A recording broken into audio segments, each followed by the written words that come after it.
नमस्कार दोस्तों, target with उत्सुक कुमार चैनल में आपका स्वागत करता हूं। मैं हूं संजय कुमार गौतम।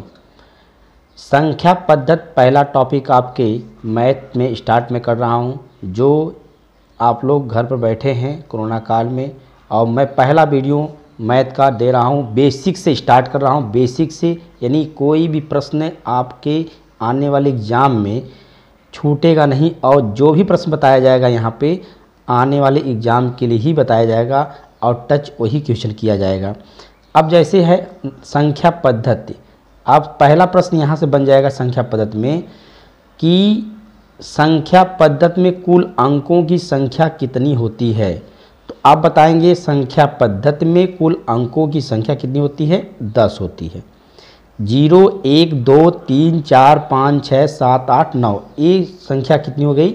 10 थे।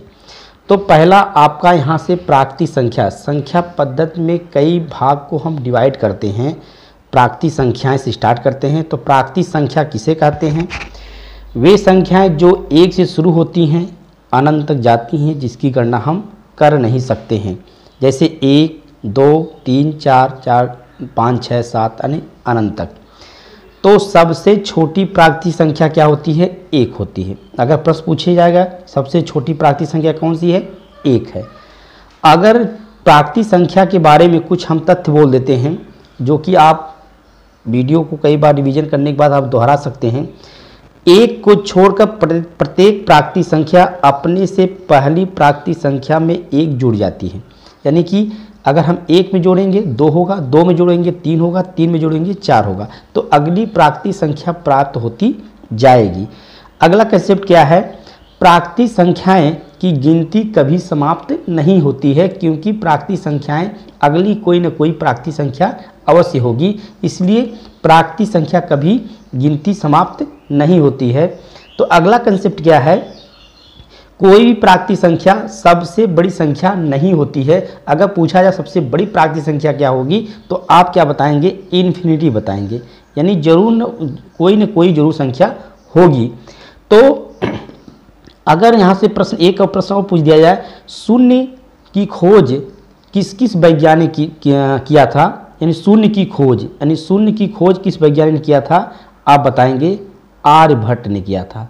किसने बताया क्या था? आर्यभट्ट ने किया था। यानी शून्य की खोज आर्यभट्ट ने किया था, जो कि भारत में इसकी शुरुआत की गई थी। अगर शून्य में किसी संख्या से गुणा की जाती है तो वह सदा संख्या क्या होती है? शून्य हो जाती है। अगर शून्य में किसी संख्या की गुणा कर दिया जाए तो क्या होगी? संख्या शून्य होगी। अगर हम शून्य में किसी संख्या से गुणा करेंगे वह हमेशा शून्य ही प्राप्त होगा।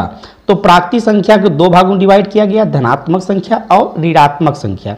धनात्मक प्राकृतिक संख्या, ऋणात्मक प्राकृतिक संख्या।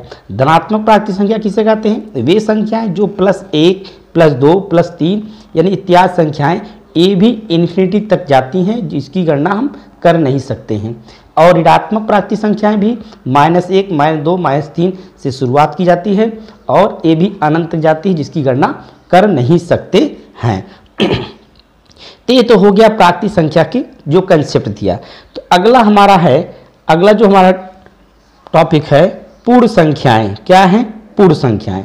तो पूर्ण संख्याएं हमारा है पूर्ण संख्याएं, यानी पूर्ण संख्याएं किसे कहते हैं? जब हम कोई भी प्राकृतिक संख्या होती है उस संख्या के पहले अगर हम 0 ऐड कर दिया जाए, यानी 0 1 2 3 4 5 6 और डॉट डॉट कहाँ तक जाएगा?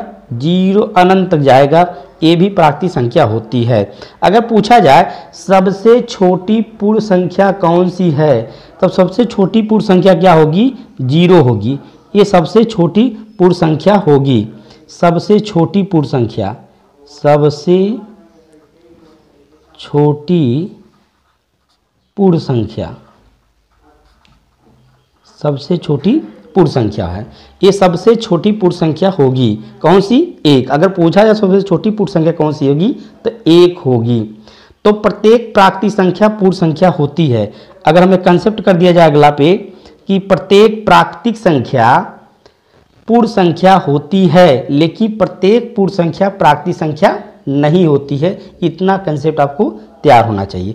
तो अगले नंबर पे हमारा है पूर्णांक। क्या है? पूर्णांक।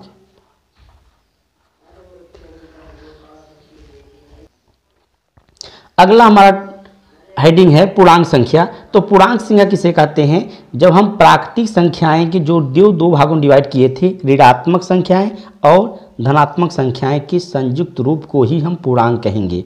अगर हम किसी संख्या को एक रेखा पर अंकित करते हैं तो उस संख्या के बीचों बीच, रेखा के बीचों बीच जीरो कर दिया जाता है। तो बाएं तरफ जो संख्या होगी, यानी क्या होगी,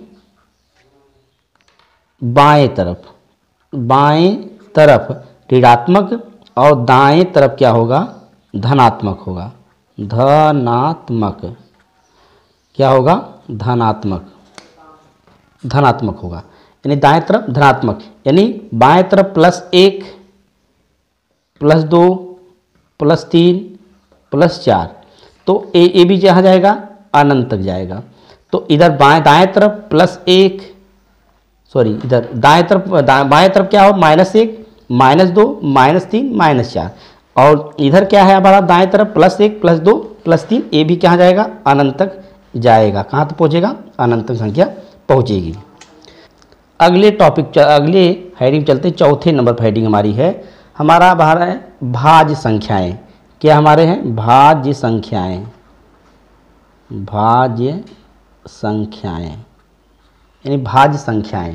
ठीक है। इसको बोलते हैं अंग्रेजी में को प्राइम नंबर।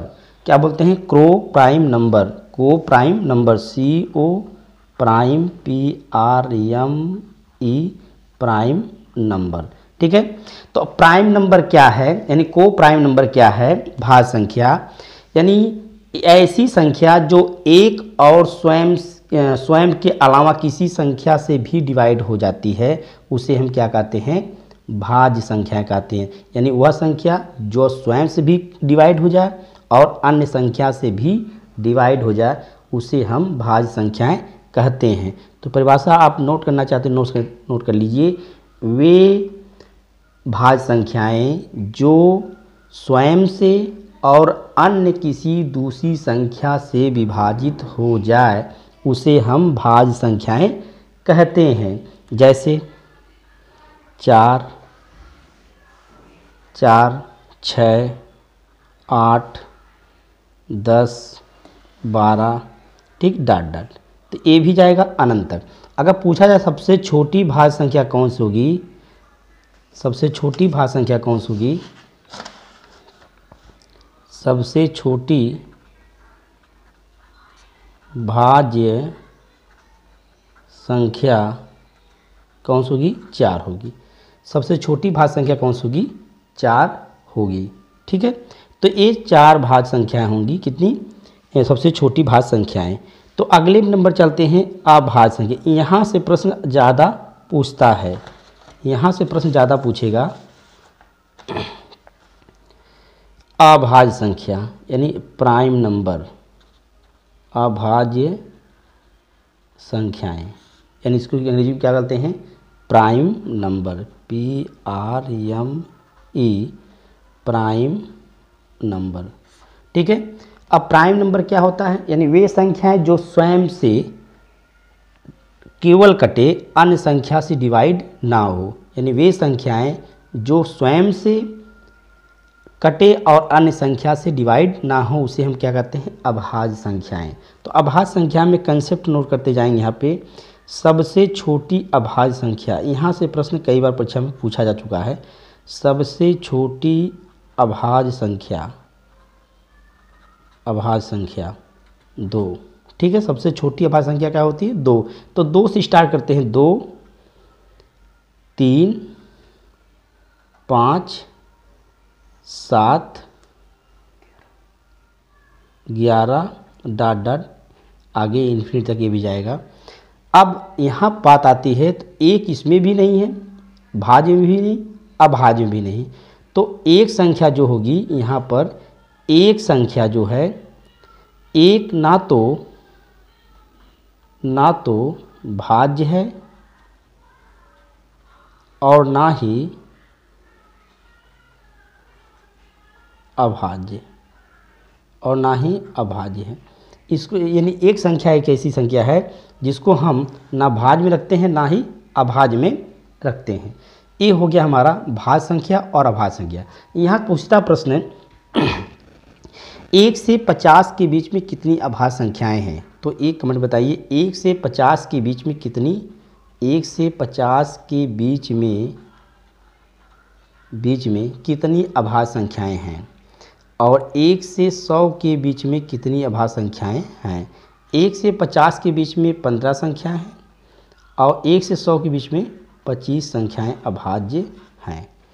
1 से 50 के बीच में कितनी अभाज्य संख्याएं हैं? 15 और 1 से 100 के बीच में 25 अभाज्य संख्याएं हैं। तो ये हो गया हमारा भाज्य संख्याएं, अभाज्य संख्याएं, पूर्णांक संख्याएं, पूर्ण संख्याएं और प्राकृतिक संख्याएं। तो मैंने 5 संख्याओं के बारे में आज अध्ययन किया हूं और यहाँ से जो भी प्रश्न आने वाले योग्य होंगे वो प्रश्न पूछा जाएगा। हम संख्या पद्धति को टॉपिक 1 भाग 2-3 भाग पढ़ाने के बाद हम प्रैक्टिस सेट कराएंगे आपको। तो यहाँ से प्रश्न आपको आने वाले एग्जाम में पूछेगा। तो अभी पहला वीडियो मैथ का, तो आपको अच्छा लगे या मतलब जैसा लगे आपको कमेंट करना है। तो आज ही इतना रहने दीजिए और नेक्स्ट वीडियो में हम कल मुलाकात